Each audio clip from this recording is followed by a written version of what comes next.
Hi, this is Dan Major for Life the Basic Manual, and I'm here today to talk to you about why the Grateful Dead evoke such passion.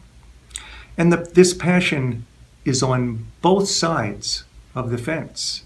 There are people who are fans of the Grateful Dead for decades, people who became fans even after Jerry Garcia died and the Grateful Dead ceased to play live. Multiple generations of fans who in some cases attended hundreds of their concerts. In many cases attended dozens of their concerts. And then on the other side of the fence are people who don't care for them at all. People who don't understand and who have really passion on the other end of the spectrum, almost a disdain for the band because they're so far from their particular tastes, or they're so far from their understanding of what makes this a fit for so many people. And to paraphrase the Tao Te Ching, for those who understand, no words are necessary. And for those who don't understand, no words are possible. But that notwithstanding, I'm going to attempt to provide you with words to help you understand if you aren't already in the fold. Now, I've been a Grateful Deadhead since 1975. It's been part of my life for a really long time. And I'm an ardent fan of music. I've been blessed with seeing many of the great bands of the 20th and 21st centuries. The Rolling Stones, Pink Floyd, The Who, George Harrison, Jethro Tull, the Allman Brothers, Bob Dylan, on and on, really.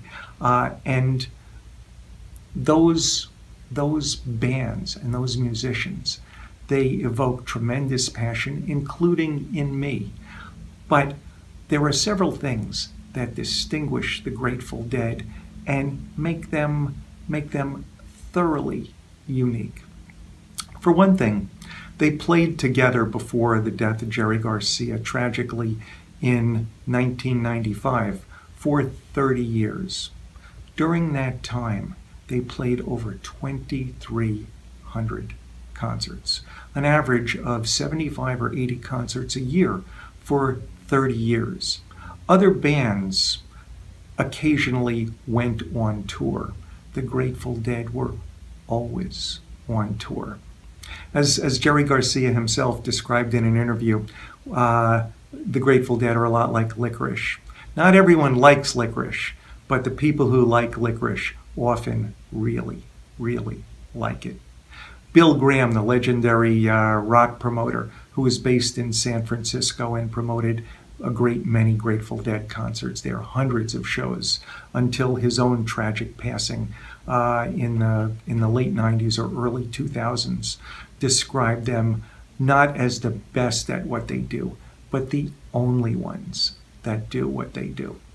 So how is that the case? Every Grateful Dead concert is different. Every single concert is a constellation of different songs.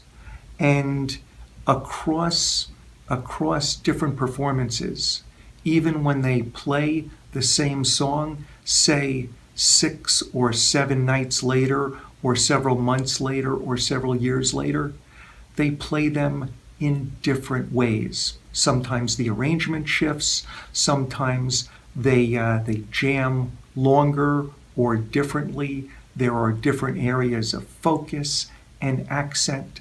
So every concert is a decidedly different experience, totally distinct from the vast majority of musical acts that when they go on tour, They have a particular set of songs that they have prepared, practiced, and play on a nightly basis.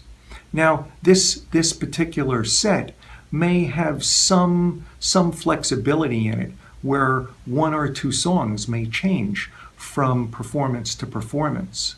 But Grateful Dead concerts change in large part, substantially, and often completely from performance to performance.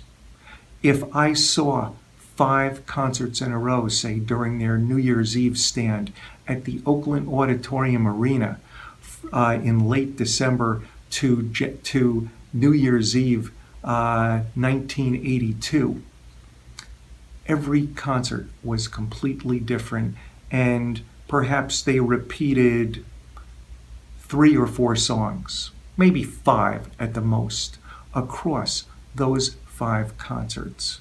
And these are not short affairs, mind you. Consistently, the Grateful Dead would play a minimum of 3 hours per concert. When they were younger, they were legendary for playing 4.5, 5, even 6-hour concerts.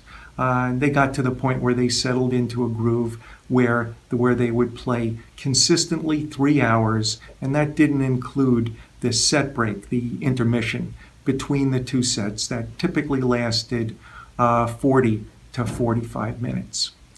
They would essentially very regularly play their asses off.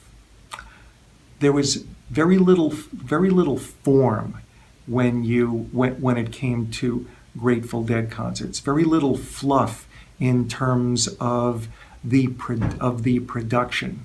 It was all substance. It was all content. The form that it took was about the music. Everything was focused on the music.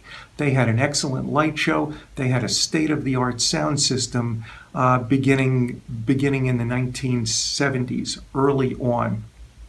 However, their focus was all about the music. They very rarely interacted with the audience. Every once in a while, saying something very short when they went off for intermission. We'll be back in a few minutes, which was never a few minutes, but the audience knew what was involved. Every once in a while, something else might be said, a very short, brief statement. But it was rare. The focus was always on the music. Their ability to communicate with each other, the different band members, was almost telepathic, stemming from their early experience playing under the influence of LSD at Ken Kesey's acid tests in the mid 1960s, before LSD was even legal. And Mickey Hart, one of their 2 drummers, yes, they've had 2 drummers for decades, described the process of communication as one of putting out an invitation, that anyone in the band could put out an invitation during a jam at any given point in time, and the other band members could make a decision to accept that invitation and follow along with it, or not.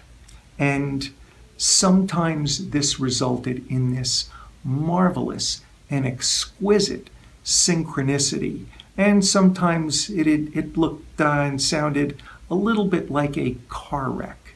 They were kind of on a high wire for a lot of their performances because they were not scripted. Although obviously they were incredibly gifted musicians, and they practiced together. They practiced songs together, but they didn't necessarily practice what they did together in any given performance. That was a function of the risk of improvisation and going off into these often very extended jams that were a combination in terms of genre of bluegrass, of rock and roll, of jazz, of rhythm and blues, in some cases even things that seemed classical in their influence. And in this way, they were really the quintessential American band. One of the things that they were wondrous at being able to do was to take a song and over its course, say 10 or 15 minutes, very long song forms, no question about it, although it didn't always work this way. But within the course of the same song, they could go from being very soft and delicate and graceful, both in the volume as well as the quality of their playing, build it up bit by bit, piece by piece, note by note, over the course of 90 seconds or a couple of minutes, to this thunderous crescendo, and then bring it back down and bring it from this astonishing mountain peak into this deep river-filled valley, and then build it back up again in ways that evoke really, really powerful emotion. One of the things that they did in ways unlike very few other bands was to be able to evoke the emotion of the bittersweet. And in particular, the combination of lyrics written by their primary lyricist, Robert Hunter, who was really one of the world's great poets, and sung by Jerry Garcia. And they were primary writing partners like Paul McCartney and John Lennon. But those two in combination could evoke a sense of sadness that was at the same time both profound in terms of its pain, and yet had tremendous grace and beauty, and there was something thoroughly redemptive inherent in it. This is a remarkably rare and beautiful thing, and I think that's probably where it makes sense to leave it at this point. But I hope that this has provided some information that you may not have been aware of previously, and I invite you to look into it to the extent that you have an interest, and consistent with one of Robert Hunter's lyrics, played in a marvelous song at incredibly high intensity with great passion and inspiration by the Grateful Dead. Once in a while, you can get shown the light in the strangest of places if you look at it right.